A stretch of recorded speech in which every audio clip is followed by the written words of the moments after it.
ಮಂಗಳೂರಿನ ಬೋಳೂರು ಮೊಗವೀರ ಮಹಾಸಭಾ ವತಿಯಿಂದ ಬೋಳೂರು ಫೆರಿ ಜೆಟ್ಟಿ ಬಳಿ ನಿರ್ಮಿಸಲಾದ ಮತ್ಸ್ಯಗಂಧಿ ಬಾಲವನ ಉದ್ಘಾಟನಾ ಸಮಾರಂಭದಲ್ಲಿ ವಿ4 ನ್ಯೂಸ್ನ ಸಿಪಿಎಲ್ ಖ್ಯಾತಿಯ ಫ್ರೆಂಡ್ಸ್ ಮಂಗಳೂರು ತಂಡದ ಕಲಾವಿದ ರಂಜನ್ ಬೋಳೂರು ಅವರನ್ನು ವಿಶೇಷವಾಗಿ ಸನ್ಮಾನಿಸಲಾಯಿತು.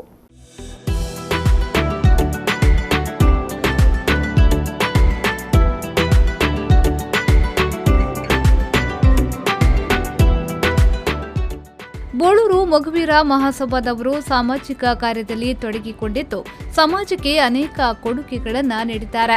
ಮೊಗವೀರ ಮಹಾಸಭಾದಿಂದ ಮತ್ಸ್ಯಗಂಧಿ ಬಾಲವನ ಉದ್ಘಾಟನಾ ಸಮಾರಂಭದಲ್ಲಿ ಹಲವು ಸಾಧಕರನ್ನ ಸನ್ಮಾನಿಸಿದ್ರು.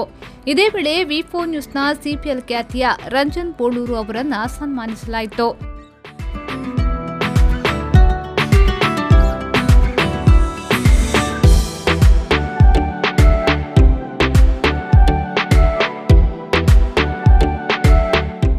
ಶಾಸಕ ವೇದವ್ಯಾಸ್ ಕಾಮತ್ ಅವರು ರಂಜನ್ ಬೋಳೂರು ಅವರನ್ನ ಸನ್ಮಾನಿಸಿ ಮಾತನಾಡಿ, ಈ ವೇದಿಕೆಯಲ್ಲಿ ಕಲಾವಿದರಿಗೆ ಕೂಡ ಅವಕಾಶವನ್ನ ಕಲ್ಪಿಸಿಕೊಟ್ಟಿರುವುದು ಅಭಿನಂದನೀಯ ಎಂದು ಹೇಳಿದ್ರು. ವ್ಯವಸ್ಥೆಗಳಲ್ಲಿ ಅವರನ್ನು ಜೋಡಿಸಿಕೊಂಡಿದೆ. ವಿ4 ನಲ್ಲಿ ನನ್ನ ತಂಡವನ್ನು ತೆಗೆದುಕೊಂಡು ನನ್ನ ತಂಡದಲ್ಲಿ ಇದ್ರು ಅವರು. ಹಾಗಾಗಿ ಒಳ್ಳೆಯ ಕಲಾವಿದ, ಆ ಕಲಾವಿದರಿಗೆ ಕೂಡ ಅವಕಾಶವನ್ನು ಇವತ್ತು ಕೊಟ್ಟಿದ್ದೀರಿ.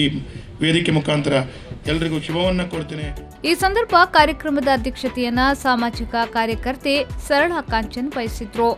ಕಾರ್ಯಕ್ರಮದಲ್ಲಿ ನಮ್ಮ ಕುಡ್ಲ ವಾಹಿನಿಯ ನಿರ್ದೇಶಕರಾದ ಹರೀಶ್ ಕರ್ಕೇರ, ಬೋಳೂರು ಮೊಗವೀರ ಮಹಾಸಭಾದ ಅಧ್ಯಕ್ಷರಾದ ರಾಜಶೇಖರ್ ಕರ್ಕೇರ, ಕರ್ನಾಟಕ ಪರ್ಸಿನ್ ಮೀನುಗಾರರ ಸಂಘದ ಅಧ್ಯಕ್ಷರಾದ ಮೋಹನ್ ಪೆಂಗ್ರೆ ಹಾಗೂ ಗುರಿಕಾರರು ಮತ್ತು ಸರ್ವ ಸದಸ್ಯರುಗಳು ಉಪಸ್ಥಿತರಿದ್ದರು.